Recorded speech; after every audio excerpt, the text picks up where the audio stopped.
Hello everyone, this is Defense Politics Asia, and this is the summary for the day of 389 for the 19th of March.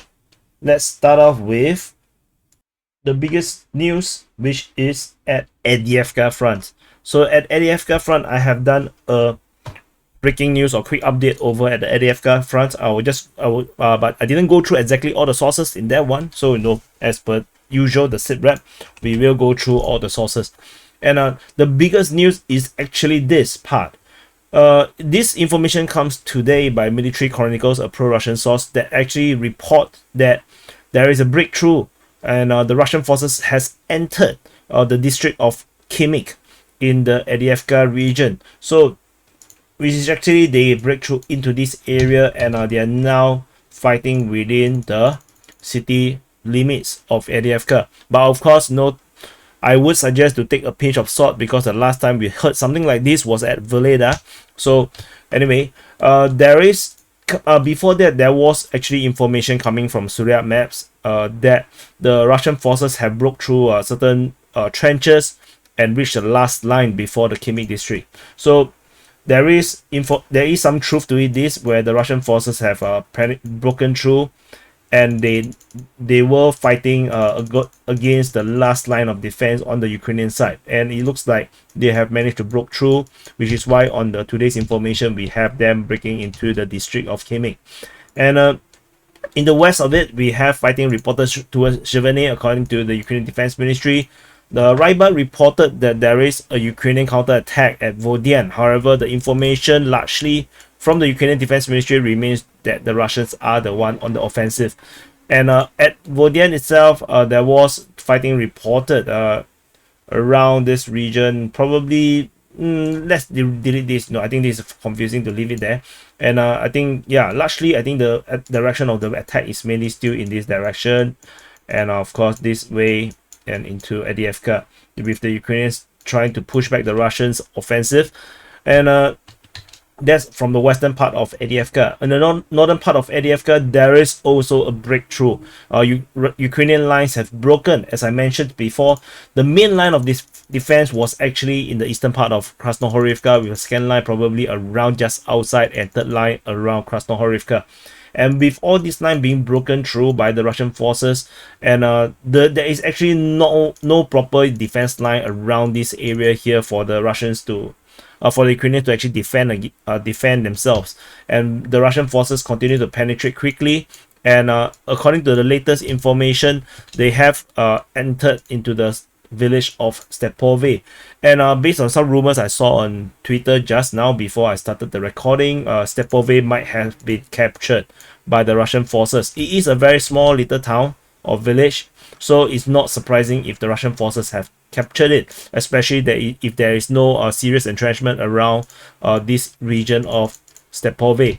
And even the Ukrainian Defense Ministry actually reported that the fighting is moving towards Berdaichi. And Ukrainian defense, the Ryba, the pro-Russian source, are also reporting the fighting in this region moving west of Krasnohorivka, and the current push is to capture Berdaichi.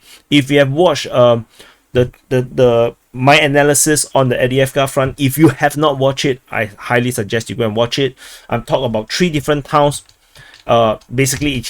three different towns to basically entirely operationally encircle Avdiivka. And Berdaichi is actually one of these key points where the Ukrainians must not lose. Berdaichi is one of them, Olievka is one of them. I believe there's one more, I think Umanske, or somewhere to the west. So the main two is Berdaichi and Olievka. If these two falls, the Ukrainian forces within Avdiivka will have no way to retreat. This is actually really serious. The situation is actually really bad for the Ukrainian forces. So south of Krasnohorivka, there is also fighting in the south, with Surya maps catching up with the information coming from the Ukrainian source pro Deep State UA. And there is also some progress reported at the west of Kupiansk. Fighting continues to be reported at Kupiansk. This remains to be a gray zone. No one knows what is the situation here at Kupiansk. The Ukrainians and the Russian sources both put this as a gray zone. So but it does seem that the Ukrainians have a very strong defense line around Kryamka. However, it's being bypassed as the Russian forces are pushing in this direction. Actually, it's not in that way. It's actually this way. If you can see, based on the water bodies, the Russian forces actually just attack in this way, and they are going around it, and they're going to come back. You know, they're going to come this way when they actually go through this part around, and then they will actually hit the rear of Kryamka. So Kryamka is not going to be able to be held by the Ukrainian forces, and so does this, you know, entrenchment along the road is not going to be able to hold. And with this pressure building on the Russian forces, is going to enter into the dachas in the eastern part of Avdiivka, and this looks like it's unavoidable at this rate. And the Russian forces will attack the high ground and then will attack into the coke plant. So Avdiivka is looking really terrible for the Ukrainian side. And moving on to the next big thing is actually the Zaporizhzhia front. You know, at the Zaporizhzhia front, the Ukrainians are launching their spring offensive with multiple locations reported fighting. And the Ukrainian forces is attacking towards Nesteryanka, Robotyne, around Vuhledar, at Sherifny, and so some of this two of this information I have reported in the previous SITREP. This Nesteryanka one is the new one, reported by Maroshenikov, that they are fighting towards Nesteryanka. Robotyne is the one that I have reported earlier, reported by Ryba, and the fighting at Vuhledar continues. This fighting is still ongoing. Bombardment reported by the Russian Defense Ministry on Orekhiv. There is fighting reported at Sherifny. But the thing is that this is not fighting per se. This is actually an attack. The Ukrainian forces were launching an attack from Sherifny, but they were spotted by the Russians and they actually bombarded them. So there was actually no contact between the two forces. The enemy is scattered by artillery strike, that it did not come to a direct clash. So this is actually, you know, not really considered fighting. It's just an attack. But I want to put it in to show, you know, where the Ukrainian attacks coming from. And there is also fighting reported at Dorzianka region, reported by the pro-Ukrainian source Maroshenikov in this direction.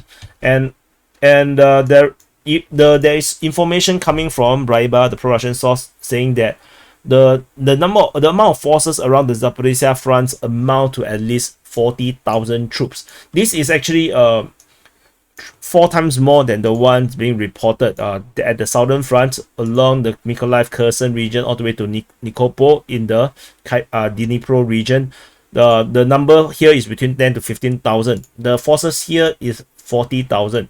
So the number of forces, you can imagine, it's not in. We are not talking about 100, 200,000 troops. We are talking about like just 10, 40,000, 10,000, 15,000. So just to, you know, put your mind around it. And there's also fighting reported at Novoderivka. This information coming from the statement from the Vostok group of forces. In their video report, they say that the Ukrainian forces sent mobile fire teams from their territorial defense, the 105th, to conduct reconnaissance in force. Basically, it's just an attack from the area of Novoderivka. And however, they were defeated so far, seemingly, by the Russian forces, with the Ukrainian forces attacking towards Novoderivka. And that's all. Oh yeah, there's one more point. There's also bombardment reported at Privine, according to the Russian Defense Ministry, in this region north of Novosibirsk. So this is all from the Zaporizhzhia front. We will continue to monitor the Zaporizhzhia offensive by the Ukrainian forces and see whether this can be a sustained one. I will be doing another video hopefully very soon to talk about the strategic the analysis, what the Ukrainians are actually trying to do within this Zaporizhzhia front region. What is the objective, and where would what could be the the objective that is being conducted in this operation. And moving on to the next big thing is actually at the Bakhmut Front. At the Bakhmut Front, there is fighting reported around the city. As usual, there's fighting reported in the north, according to Surya Maps and Ryba. And there is also fighting reported at Kromove, According to Myroshnikov, the pro-Ukrainian source, they say that the Russians are increasing their efforts at Kromove and fighting reported in the south of Bakhmut. And generally, the front line have not changed, at least based on the updates. The different sources are catching up to each other, know about the fighting along the Mariupolska Street, and of course this line along the what is road name, Kostunskogo Street. There's Ukrainian forces located at this location. This actually helps us to make the front line in this way. The Ukrainians are having some firing point attacking the Ukrainian side. The Russian side. They are holding this position. However, this does not stop the Russians from controlling Kostunskogo Street along here.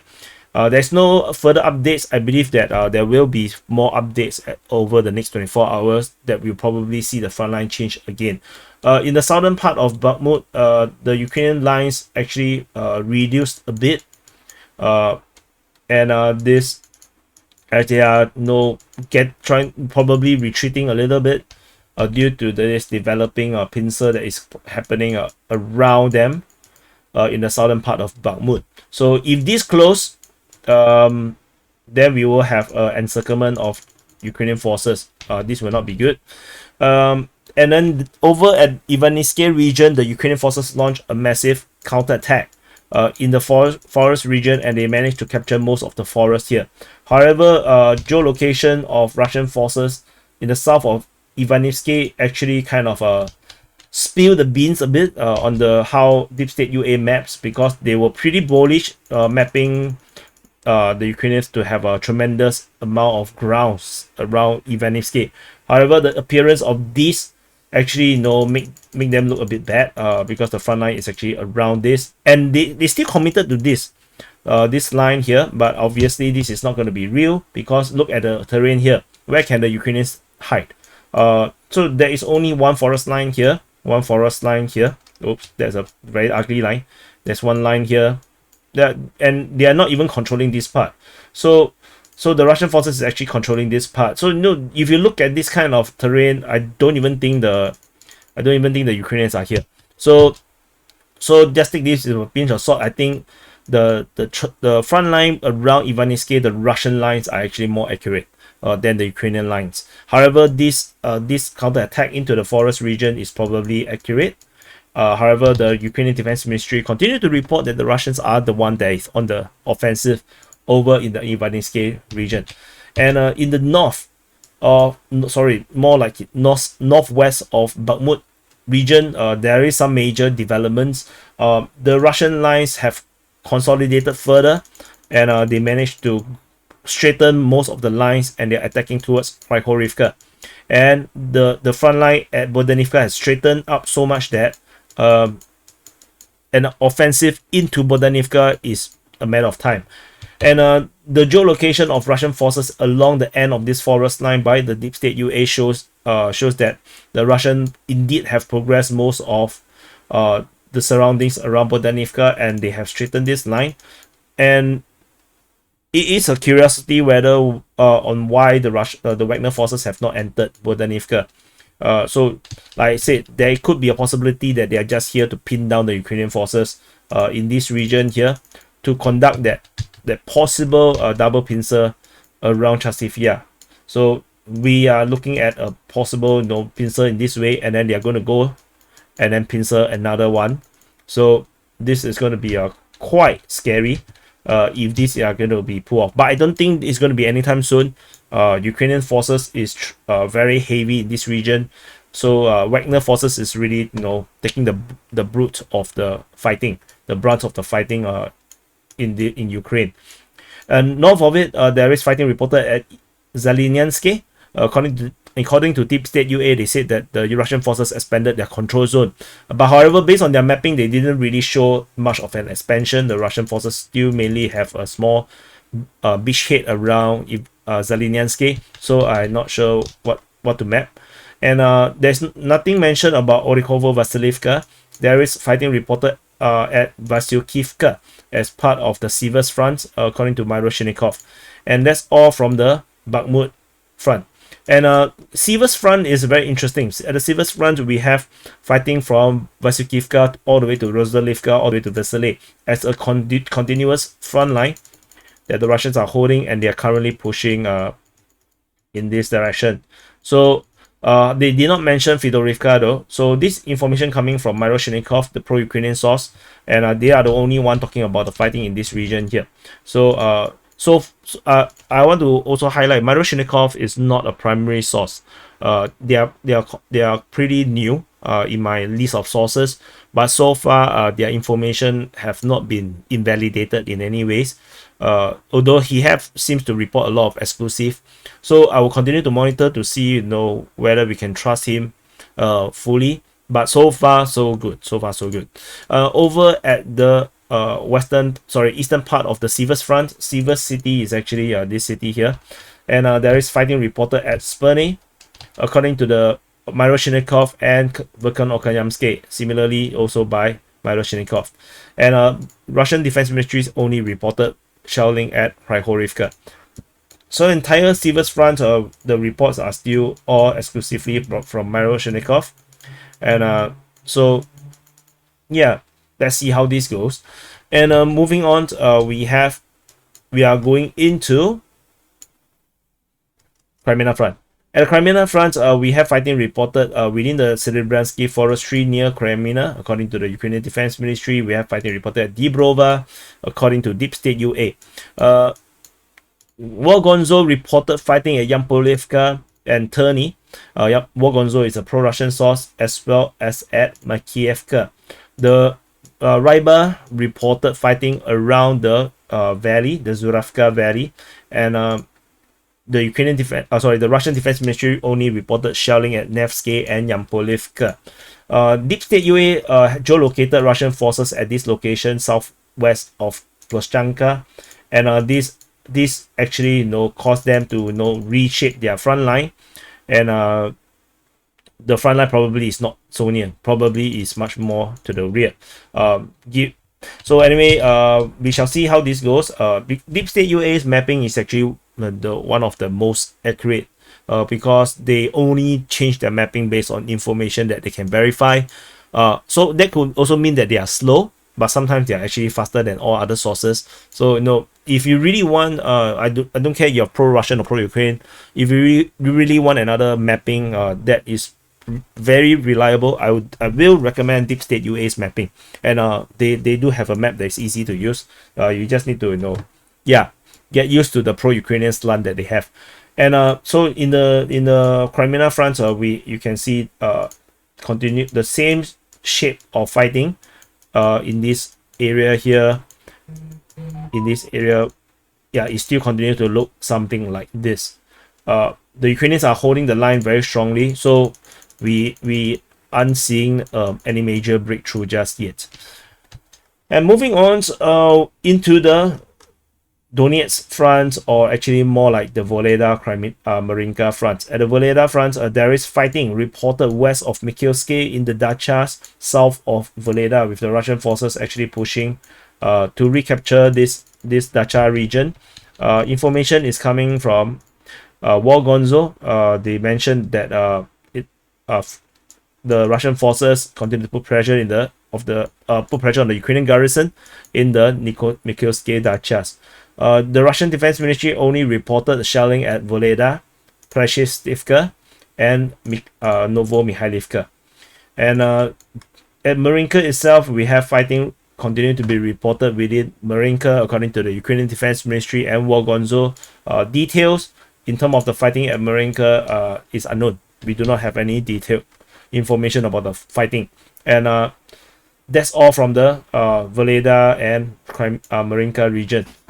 And moving on to the Svetove Front. At the Svetove Front, we have fighting reported at Novoselivsky, according to the Ukrainian Defense Ministry. Russian Defense Ministry only reported shelling at this region here. Probably is referring to the same thing. And that's all from the Svetove Front. And into the Kupiansk Front. So the Kupiansk city is actually here. And at the Kupiansk city, we have a Ukrainian Mi-8 getting shot down, according to the Russian Defense Ministry. The Russian Defense Ministry only reported shelling within this region.